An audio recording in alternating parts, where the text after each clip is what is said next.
Hey, Barbie. Can I come to your house tonight? Sure. I don't have anything big planned, just a giant blowout party with all the Barbies and planned choreography and a bespoke song. You should stop by. Today, we're going to be talking about some of the box office that's been occurring this past weekend, which is the best of the year, and which is deservedly so, by the way. It's always good to see surprises come out. And this weekend, we had a number of surprises, some of them good, some of them not so good. But let's start with the big news, and that was the 1-2 punch of the Barbie movie and Oppeheimer being released on the same day. Usually a very disastrous combination because you have two high-profile movies going up against each other. On the other hand, anyone who has looked at Hollywood history from the past and studied box office trends knows that this is actually the best time to release strong movies, and that is on top of each other as long as they are not competitive within the same realm. Because what it does is it reminds people about what one of the primary joys about seeing movies is, and that is seeing movies from multiple different genres. Not everyone likes to see the same kind of movie all the time. And I know that this comes as a shock to many of today's Hollywood execs who have been born and bred on this whole idea based on market research that your audience is hegemonic and it only will see one type of movie or TV show forever. Now, anyone who's been in the business for more than a couple of minutes, meaning that before this current age of streaming, would know the idiocy of that idea, because part of the movie's business has always been to provide a lot of variety. So let's go over some of the movies in particular and why they might have had the box office numbers they had. Let's start off with Barbie. Now, Barbie, first of all, is a cultural icon. So going in there, unless you're deliberately trying to sabotage it and make a bad movie, there's almost no way that you can blow it.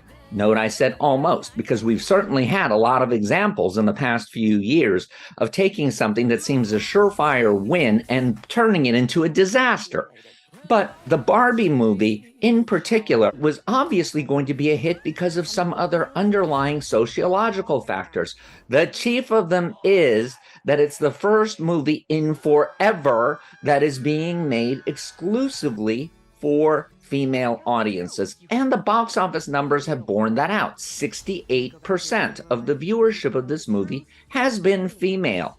Now, I have a shocking statistic to bring up to people who maybe think that the history of cinema begins with House of Cards debuting on Netflix. And trust me, I know there's a lot of people who think that that is in fact the case. But if you go back in the history of Hollywood to the 19-teens, 1920s, all the way through the very early part of the 21st century, there was always this understanding that your core audience for almost every artistic endeavor, whether it be classical concerts, whether it be feature films, whether it be stage plays, whether it be television series, whether it be radio dramas, whether it be game shows, almost to a T, every single one of those particular types of programming have had female viewership as being the most loyal. Not only female viewership, but female viewership age 35 plus. Now, I know some of you might have seen some of these before. No, I keep harping on this. That is because it has been a fundamental truth of show business since the beginning, and it is only in recent times that people have been, shall we say, obsessed with the idea of changing that and trying to force a different audience to be the number one audience, that different audience being males. Males have never driven the industries as a whole. They do control perhaps the most individually lucrative parts of it, being sports on television, linear media, being tentpole movies, usually with a lot of action adventure, not as much emotional story, and superhero type antics. Whether or not the main character is a superhero, or someone like Bruce Willis in Die Hard, who just happens to be in a terrible situation and figures it out. But that has always been no more than about a third of the overall output. And it's only been recently that there's been an attempt to force that into being the main output. And then to say, well, this genre is not appealing to women, so let's now force females into a genre that they have for over 100 years now tended to not like as much as the more emotionally resonant movies, which is why those tentpole movies usually had good-looking guys in them. Okay, we're cutting to the chase here. We're cutting to the realities, not the spin. That's a truth. So, with that in mind, it's no wonder that the Barbie movie, which appeals not to that 8% of women who are determined that every single male-led franchise must now be female-dominated. Outside of that, small 8% of the population overall, the rest of the population doesn't want that. They want their female skewing movies to be what they always were, which is something that's very humanist, something that's comedy, something that has a romantic notion in it, and usually features a transgressive female in the lead. And whether or not she's especially liberated, that really isn't a big part of the calculation. Although in actual point of fact, it usually was strongly subtextual, whether it be Lucille Ball in I Love Lucy or Katharine Hepburn in Woman of the Year, Katharine Hepburn in general, or pretty much the majority of the big Hollywood stars who were, by and large, not classically beautiful. Always going to bring up the quote from George Cukor. Hollywood says it's about tough men and pretty women. It's about the opposite. Okay, let's take George Cukor at his word. And we see that Barbie has Margot Robbie in the center. Now, Margot Robbie has been ill-suited by her career. A lot of it is her own choice, by the way, because for some reason she has put her politics above her stardom, which is kind of backwards, but whatever. Do you, Margot? You're successful, so keep going. But she, in this movie, embraces her apperceptive mass. What's an apperceptive mass? I went to USC, so this $10,000 word to convey a 50-cent concept is definitely one that you should put in your book. Apperceptive mass means the thing that a star brings to the theater, that a star personality brings with them. So you see them and they're bringing their entire history. For example, you see a Margot Robbie movie, and you're seeing Harley Quinn. You're seeing her now as Barbie. You're also seeing her as Sharon Tate. So she has this body of work that is now cumulatively meaning something when you walk in the door. Tom Cruise is the exact same thing on the male side.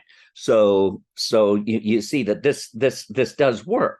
So what she's playing in here is a parody. And the movie does indeed, now I haven't seen it yet, so I will do a video on this when I do see it. But the movie does deliver to its audience in terms of at least living up to its previews enough to where they show up. And the fact that it doesn't completely trash the mythos of Barbie that has been built up over decades is one of the reasons it has sustained over the entire weekend and didn't suffer a big loss between its opening night and Sunday. So therefore, we know that this movie is probably going to have decent enough legs. It could still fall 60, 70% next week and make more money than it was projected to. So remember, Barbie is indicative of traditional Hollywood. It is filling a gap. This gap of very, very strong central female characters who are not superheroes, who are not Mary Sue's, but are actually people who face some sort of challenge and find their own inner power to win. The movie does indeed hit on all of that. And I know there's certain men who are protesting it and are deliberately saying, oh, well, this is misandrist. Yeah, it probably is. So what? So was an unmarried woman. In many ways, so is Alien. So when you have a movie that's geared specifically toward the female audience, it's going to be a little bit of misandry in it. Think Gone with the Wind isn't misandrist? Of course it is. You think Terms of Endearment wasn't misandrist? Of course it was. You think Ordinary People wasn't misandrist? Well, it was actually anti-humanitarian. But the point is that goes along with the territory. You got to have your you go girl moments for it. Now, whether it hurts the movie, whether it hurts the Barbie brand long term, I can't predict. But right now, I'm going to say it's not going to. I'm going to say it's probably going to do better next week, because what is one of the harbingers of the next big thing to come out of Hollywood? And now that everyone's admitting that we're in a disastrous time, this is more true than ever before. It means that people are going to be looking for how to make money. That means a hit like Hidden Figures is not going to be pushed aside and say, oh, well, that didn't make enough money for us to even consider as being worthy of trying to do anything like it. Oh, no, it just made 3 times its budget in profits. No, that's just tertiary income when there's been no Marvel movie or Star Wars movie in the sequel trilogies has come anywhere close to doing something like that. And when I say profit, I include advertising money. So there. So, you got to look at real things. So that means that something like that will be looked at. Also, one of the other real truths is that when a movie fills a gap, it can be bad and it will be a hit. And that is an indication that there's a societal shift happening. Let's go back to some of the previous examples of that. Rambo was a huge one, the entire First Blood series. That bad series of movies. I'm not going to say they aren't enjoyable. I'm not going to say they can't be fun, but they are bad movies. They made an incredible and ridiculous amount of money, because what they were pointing to was that there was a time when there was going to need to be an official reconciliation between the various sides of the Vietnam War and the heroics that people actually experienced in it. And the movie did, in fact, really help that along. And I'm going to say that the First Blood movies gave the okay to make Platoon and then Born on the 4th of July and all the rest. So that needs to be kept in mind. No, it wasn't Apocalypse Now. No, it wasn't The Deer Hunter. Those were not big box office. Apocalypse Now more so, but let's face it lost money because it costs so much. So it's very important to keep that part of it in mind. So do not take this in any way other than this was a gap filler that did extraordinarily well, and it would behoove Hollywood to pay attention to doing more A pictures with female stars instead of focusing exclusively on tentpoles. But since no one has any money, I think that the tentpole era is now pretty officially over. How about Oppenheimer? Oppenheimer benefited because it's another gap filler. Even though we've had a large number of movies that have filled in gaps and have been serious stories with A budgets and major casts, they still remain in a distinct minority, whereas before they were very much a part of the majority. And so now we have Oppenheimer, which is a stylish, very, very long and somewhat heavy, but still nonetheless important movie that for midwits makes them feel good to having gone seen it, because they can say they saw it and understood it. And with the Christopher Nolan movie, that's part of it. But on top of that, it is something that causes you to debate history. It causes you to reevaluate what you had thought in the past.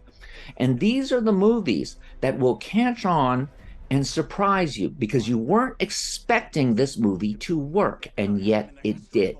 So this is a very good sign, and it means that the ability to do a feature film, not a miniseries, but a feature film about august historic figures who are controversial, and you'll admit to that controversy. The fact it did so well, so outperformed expectations, that fortunately, all memories of Tenet's failure, which by the way was a failure of marketing, not of film. I never saw it. I'm not judging the movie, but it went out there with no warning, no 6 months of buildup of previews, no prepping the audience for what they were going to see. So no wonder people looked at it and said, WTF, when they saw it. So that's another issue for that. Let's hope that this sustains as well. Now, let's get to the movie that is causing quite a bit of controversy still, and that is The Sound of Freedom. Why anyone in Hollywood is dancing around a funeral pyre complaining about this movie and being delighted that it's been having problems in certain theaters, which might or might not have been done deliberately. I actually think it's one of those situations where this stuff always happens, but the moment you point it out to someone, you suddenly see it. It's sort of like thinking that not that they don't, but that Amazon and everyone else is spying on you because you happen to be thinking about something and all of a sudden you see an ad for it. That ad was probably always running around you. You just didn't see it because it wasn't in your perception. And it's not as if we haven't had endless numbers of propaganda films that have done very well. You can go all the way back to things like the China Syndrome, or you can even look at something like Inherit the Wind or Judgment at Nuremberg, as good as those movies are, as still, playing the cards a little bit unfairly. Or Fahrenheit 9/11 or something, a Michael Moore movie, or anything that you look at is going to have this element of propaganda in it. It's part of being in the world, and you're always going to be advocacy. You're always going to be an advocate. It has now crossed over $100 million, and that's just for the domestic, and for a $15 million budget movie, that's showing a lot. It's showing a gap filling, because I don't know if the movie is good or bad, but clearly the fact that it was able to achieve those box office numbers with not that much publicity, not a big rollout. And yeah, some of this is due to the just vitriolic hatred that's been thrown against it, but that's not enough. The movie has to be delivering well enough to where word of mouth is now carrying it. And the fact that it's already so far into profits means that as much as people are hating on it right now in the industry at large, they're all looking for how they can capitalize on it and make another one like it. No matter what they say in the press, everyone is looking for the next $15 million movie that can make that type of fortune. So don't pay that much attention to it. Now we get to one of the week's big box office disappointments, and that's Mission Impossible, which fell a lot more than I think people were anticipating for it to fall. And it looked disappointing because its opening weekend wasn't that strong either. And a lot of people were looking at it and saying, well, Tom Cruise movies tend to play longer. And so the fact that it didn't do that well opening weekend, we shouldn't take it that seriously. Well, now we're in week 2, and the results haven't been great. They've been a little disappointing. I'm going to actually do a tie-in with that with Across the Spider-Verse, because as well as Across the Spider-Verse did, it did not top the high expectations. It didn't even hit the high expectations. It did very well. Don't get me wrong. Across the Spider-Verse is one of the big movies of the year. But it didn't shatter the records. It fell within them nicely. Nobody's complaining about it. But it didn't bust the bank the way Barbie or Oppenheimer did. And that's something we need to look at. What happened with Mission Impossible? I'm going to say it and Across the Spider-Verse had the exact same challenge. And what was that? A, Both were too long. My godson and I fight about this because he thinks Across the Spider-Verse was absolutely perfect. And being that he's not 60 years old and an old coot who can quote movie stats up and down the wall, of course, that's the proper response to it. In the same way that when I was in my teenage years, if someone knocked Towering Inferno in front of me, I would have been ready to fight. But the fact is, Towering Inferno was a ridiculous big budget spectacle that was stupid, that did really well, just like Journey to the Center of the Earth had done 20 years before that. You're always going to have those movies, and those are fine. But Mission Impossible did the same thing. And I'm going to say the real reason that both of them were disappointing is they were part ones. Now, we can say, look at all the franchises we have. Look at the last Lord of the Rings. Look at the last Harry Potter. And I'm going to say, yeah, look at them. Though the last Harry Potter and the last Lord of the Rings were capstones. And so they had to be rather epic and bigger. There's no indication that this is going to be the last Mission Impossible. I mean, it very easily could be, but I don't think it will be. Same for the Spider-Verse movie. There's going to be others. There's going to be other Spider-Verse movies, and to have a movie that is painfully long, in the case of Spider-Verse, by about 20 minutes. In the case of Dead Reckoning, I'd say 45 minutes. Why are you doing a movie that doesn't wrap it up and be that long?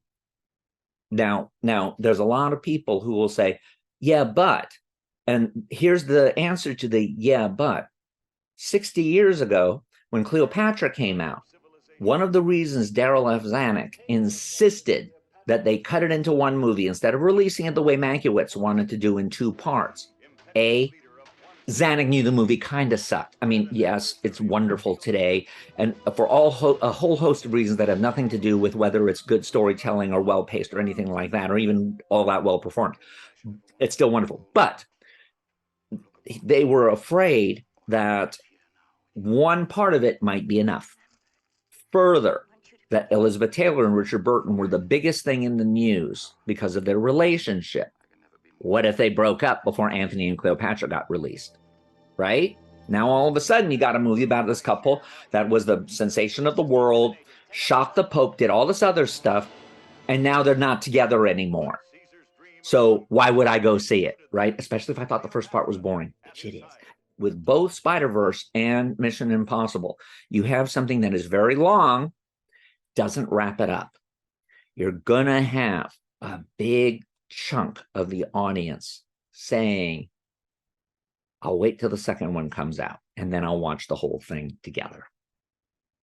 It's as simple as that. I think that was the reason. And I don't think, like Lord of the Rings, and in its own way Harry Potter, that they were knocking it out of the park that far. Yes, it's supposedly really good. It's got these great stunts. Again, it's really long and doesn't wrap it up. So you will have a certain percentage of people, they're called the over 35s, who will say, I'm going to wait, because if it's that good, they'll probably reissue the first one before they release the second one, and I'll watch it then. That, I think, is what happened there. So anyway, this is a very good week. It is once again reestablishing that theatrical is very strong. We have 3 gap fillers that have outperformed expectations.